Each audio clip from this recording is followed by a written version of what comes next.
ఆయన తెలుగు సినిమాను కమర్షియల్ బాట పట్టించిన వేటగాడు. హీరోయిన్ల అందాలను మరింత అందంగా చూపించే పోటుగాడు. మాస్ అయినా, క్లాస్ అయినా, ఫ్యాంటసీ అయినా ఆయన టచ్ చేయని ఫార్మెట్ లేదు.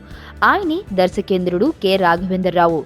తన ముందు, తనతో పాటు తన వెనుక వచ్చిన దర్శకులంతా తెరమనుగవుతున్నా నేటికి సినిమాలు తీస్తూ తనలో వాడి ఇంకా ఏమాత్రం తగ్గలేదని నిరూపించారు. తాజాగా కింగ్ నాగార్జునతో మరోసారి భక్తి వేషం వేయించి నమో వెంకటేశయ్య సినిమాను తీస్తున్నారు. ఈ మూవీ సెట్స్ పైకి ఉండగానే తన తరువాతి సినిమా గురించి ప్రణాళికలు రెడీ చేస్తున్నారట.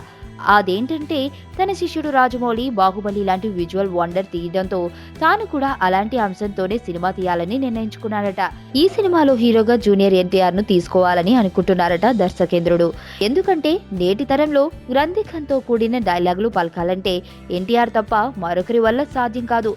అందుకే తన సినిమాను ఎన్టీఆర్ అయితే బెటర్ అని రాఘవేంద్రరావు భావన. ఇదిలా ఉంటే దర్శక ధీరుడు రాజమౌళి కూడా తన డ్రీమ్ ప్రాజెక్ట్ మహాభారతాన్ని తెరకెక్కించేందుకు ప్లాన్ చేస్తున్నట్టు తెలుస్తుంది. ఆయన కూడా ఎన్టీఆర్ తప్ప తన సినిమాకు ఎవ్వరూ న్యాయం చేయలేరని, ఎన్టీఆర్ లేనిదే నా డ్రీమ్ లేదని జక్కన్న బహిరంగంగానే స్పష్టం చేశాడు. మరి ఈ గురు శిష్యుల్లో జూనియర్ ఎవరికి ఓటేస్తారో మరి.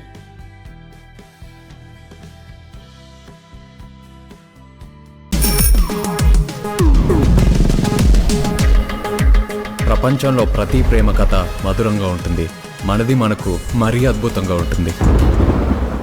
నా ఫీలింగ్స్ ఎక్స్ప్రెషన్స్ అన్నీ పేపర్ మీద రాసి తనకి ఇస్తాను రా. అవసరమా రా ఇదంతా? ఇన్ఫాచ్యువేషన్ రా. రే, అమ్మాయిని చూసిన వెంటనే అలా